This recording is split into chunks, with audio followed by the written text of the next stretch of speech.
Oh shit, we're doing this. This is the true story of 6 women of color and their community.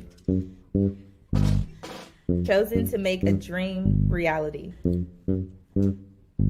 and have their lives taped. Find out what happens When people open up their hearts and start getting to the bag. Yeah. Zora's House, money for the movement. Money. I got money. Ooh. All right, we're over at the house today, checking stuff out. Junior is somewhat here for it, but you know, just living life. I moved to Columbus in 2015 from North Carolina, and I didn't know anybody at the time, and I was in a point of real transition in my life. So I was recently married. I was, you know, moving to this new town. I had transitioned roles and was thinking about what was next. There was just like a lot going on. I feel like every time I've gone through a transition in my life, the ones that have been most successful have been when I had other Black women and other women of color to really support me and encourage me and understand my journey. So I was really craving that at the time. And I spent the first 6 months that I was here really trying to figure out where to plug in and how to plug in, how to find that support that I was looking for. And not just support for myself, but support for the self that I was becoming, support for what was next. And I really didn't find that. And so one night I went to bed and I had this dream that I was in a space and like Lauryn Hill was playing and people were laughing and doing emails on computers. And I was like, what was that? I like woke up and I was just like, that space has to exist.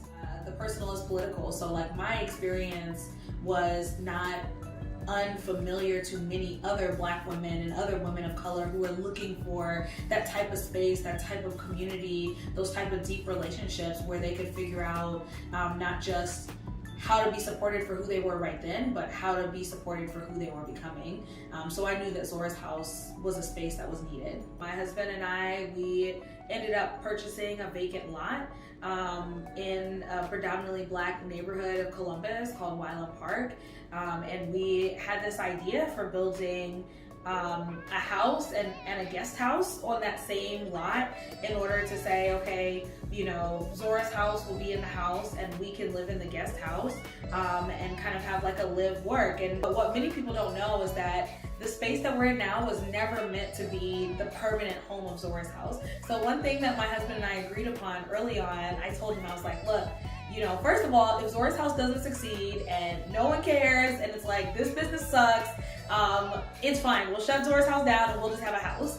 But if Zora's house does succeed, best case scenario, eventually Zora's house can move in and have its own permanent location. We were just waiting for the markers of success to kind of let us know, okay, this is an idea that really has legs, that has longevity in this community. In 2019, my husband and I were driving through the neighborhood and we saw this one site that we know was owned by a local community partner, Campus Partners, who is who we bought our lot from. And I was like, one day I'm gonna ask Campus Partners and I'll be like, hey, y'all need to give me that lot. And my husband, y'all think I'm audacious. This dude be audacious. He's like, you should call him right now. Just be like, hey, can I have that? And so I started laughing. He's like, I'm serious. So I actually did end up reaching out and I was like, hey, what are y'all doing? What are y'all doing with that lot? And, you know, our contact over there, who then became a friend and a huge ally, shout out Erin Prosser, as we continued these conversations, she was like, you don't want that lot, it's a mess, but let's start talking about how we might be able to help you into a new space in Wyland Park. There was one particular site in the neighborhood, the site of a carryout that has been a source of real history, but also contention in this neighborhood. Because at the time CPO owned the lot, you know, we started talking about whether or not they'd be willing to transfer ownership to us. And we didn't know how much it was gonna cost, or what that was gonna be like. And about 6 months into the relationship, you know, they basically were like, not only are we gonna transfer the lot, but we're going to gift the lot to you. Like, we are giving it to you. And it was really significant. So they sold it to us for $1.07 because Zora Neale Hurston's birthday is January 7th.